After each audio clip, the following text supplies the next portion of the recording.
Antara bin Shaddad juga dikenal sebagai Antar. Lahir sekitar abad 525 Masehi di Qushaybah, kawasan Al-Qasim, Arab kuno yang kini Arab Saudi. Wafat pada sekitar abad 608 Masehi pada usia 83 tahun. Ia adalah penyair dan kesatria Arab pra-Islam legendaris dari suku Bani Abbas, terkenal karena puisi epiknya yaitu Mu'allaqat dan kisah cintanya yang tragis dengan sepupunya Ablah. Ia adalah tokoh sentral dalam sastra Arab klasik, melambangkan keberanian, kehormatan, dan perjuangan melawan diskriminasi status sosial. Status awal Antara adalah budak karena ibunya adalah seorang budak. Oleh karena itu, ia tidak diakui oleh ayahnya yaitu Shaddad. Ia tidak pernah dianggap sebagai anak yang sah oleh ayah kandungnya sendiri, sehingga kisah cintanya dengan Ablah pun tidak direstui karena statusnya. Ia harus memenuhi beberapa syarat yang berat demi bisa mendapatkan Ablah. Di antaranya adalah harus ikut serta dalam pertempuran besar untuk menunjukkan keberanian. Melalui serangkaian heroik, ia akhirnya diakui oleh ayahnya sebagai putra yang sah. Ibunya adalah seorang wanita Habasyah di Ethiopia bernama Zabibah. Puisi-puisi Antara terpelihara dengan baik dan seringkali membahas nilai-nilai kesatria, keberanian, dan kepahlawanan dalam pertempuran, serta kecintaannya kepada Ablah. Sehingga sampai sekarang batu tempat pertemuan Antara dengan Ablah diabadikan di Al-Jiwa, Arab Saudi.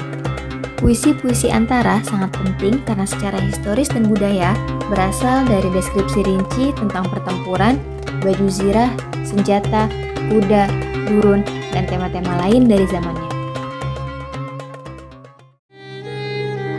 Atani tayfu ablatan fil manami فأقبلني ثلاث في اللثم وودعني فأودعني لهيبا أأستره ويشعل في العظام ولولا أني أخلو بنفسي وأطيف بالدموع جو غرامي لممت أسى وكم أشكو لأني أغار عليك يا بدر التمام أيا ابنة ملك كيف التسلي وعهد هواك من عهد الفطام.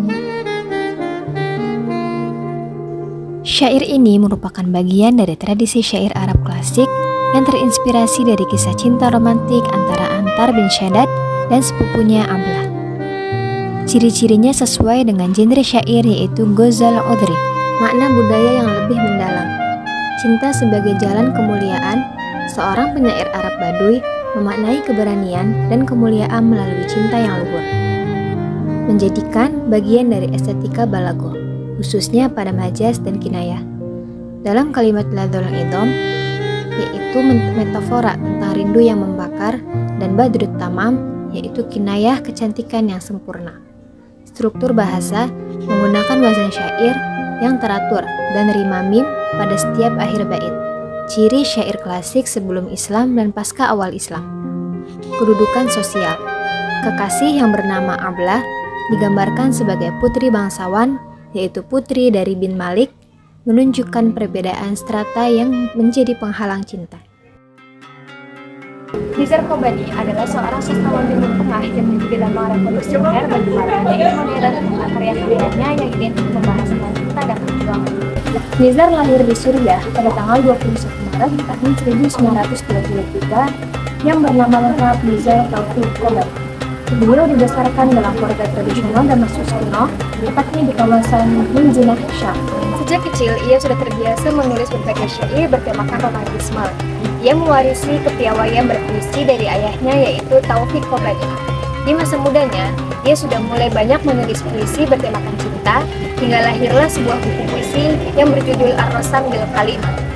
Beliau wafat di Inggris pada tanggal 30 April tahun 1998. Bait-bait syairnya telah banyak digubah menjadi kumpulan lagu-lagu hits bernuansa romansa yang dinyanyikan oleh penyanyi-penyanyi papan atas Arab seperti Kadim Al-Sahir dan bintang-bintang lainnya. Disebutkan pada tahun 1962, Nizar tampil membacakan syair dalam suatu festival syair di kota Baghdad, Irak. Maka, matanya tertuju pada seorang gadis cantik berusia 20-an tahun. Sementara membacakan bait-bait syair, matanya tidak lepas memandang gadis tersebut. Lalu dari pandangan pertama itulah Nizar Qabani langsung jatuh cinta pada gadis tersebut. Kemudian diketahui gadis itu bernama Balqis Ar-Rawi, putri dari seorang bangsawan yang tinggal di distrik Adamiyah. Balqis wafat pada tanggal 15 Desember tahun 1981. Kemudian Nizar merangkai bait syair panjang yang pernah ia buat, terindah yang pernah ia rangkai sepanjang karir syairnya yang berjudul Kisah Cinta dan Teroris. Nizar memiliki 5 saudara, termasuk saudara Haifa dan Wisal, serta saudara Rashid, Sabah, dan Muqtas. Ketika berumur 15 tahun, kakak perempuannya yang bernama Wisal melakukan tindakan bunuh diri. Penyebabnya, sang kakak menolak perjodohan yang diatur oleh orang tuanya. Latar belakang inilah yang menjadikannya sering menyuarakan pendapat tentang hak-hak perempuan melalui karya-karyanya. إني خيرتك فاختاري ما بين الموت على صدري أو فوق دفاتر أشعاري اختار الحب أو اللا حب فجبن ألا تختاري لا توجد منطقة وسطى ما بين الجنة والنار ارمي أوراقك كاملة وسأرضى عن أي قرار قولي انفعلي انفجري لا تقفي مثل المسمار لا يمكن أن أبقى أبدا كالقشة تحت الأمطار اختاري قدرا بين اثنين وما أعنفه من أقدار. Latar belakang kebudayaan, budaya Arab modern, dan tema eksistensial. Syair ini sangat kuat merefleksikan budaya Arab modern pada abad ke-20 yang dipengaruhi oleh krisis identitas, pemberontakan terhadap sikap pasif, dan penegasan kebebasan memilih.